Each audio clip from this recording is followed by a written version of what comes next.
laughed as I recalled being in my early 20s when my mom had encouraged me to be pickier about whom I brought home. But that was 15 pounds ago, and that was way before Travis dumped me for his 47-year-old law school professor. Lately, as long as the guy had all his teeth and a functioning penis, Mom was trying to rush me to the altar. The unremitting knocking turned into all-out banging.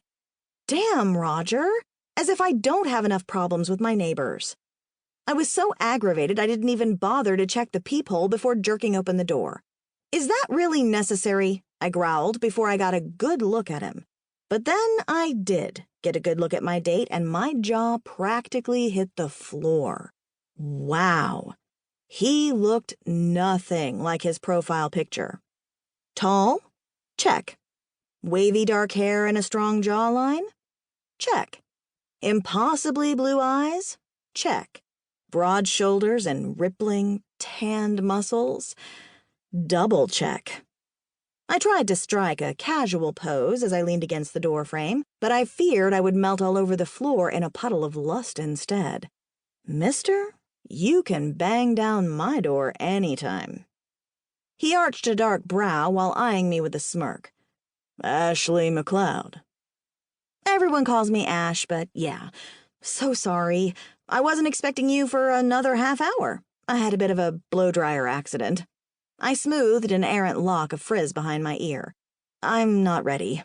They never are. He laughed. And just like that, a bubble burst in my chest. I should have figured him for a Casanova.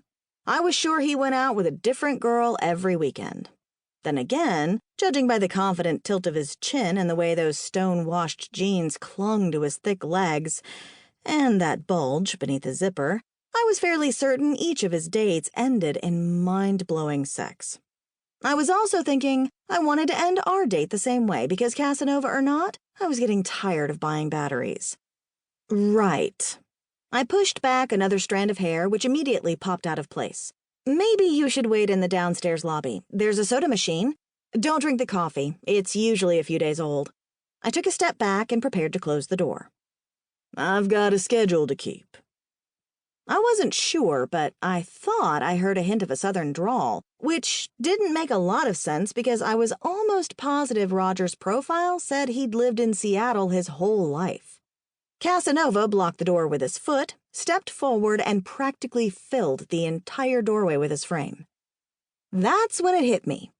Roger's profile said 5'10", 185 pounds, brown eyes, and pale skin. A dentist, he spent most of his days indoors, and his pastimes included going to the movies and playing fantasy football. But this guy hogging my doorway could have played real football as a linebacker. I pointed an accusatory finger. You look nothing like your profile. He pushed past me, frowning as he surveyed my cramped apartment. What were you expecting? Hood and a cape and a giant scythe? A what? I felt suddenly self-conscious as he eyed my small kitchen table and even smaller fridge. Like Roger, I might have lied on my profile, too.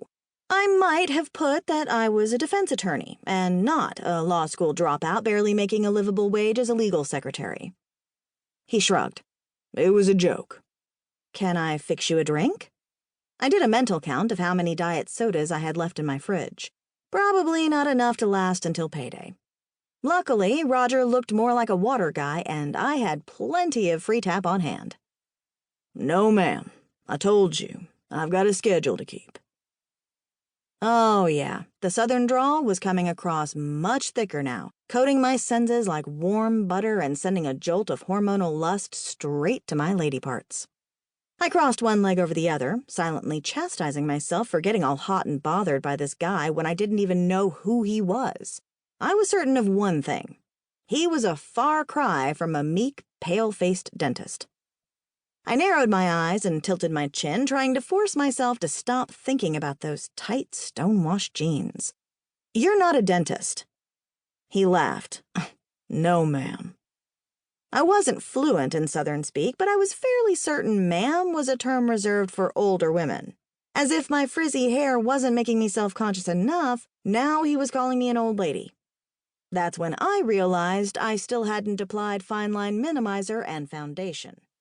I really wished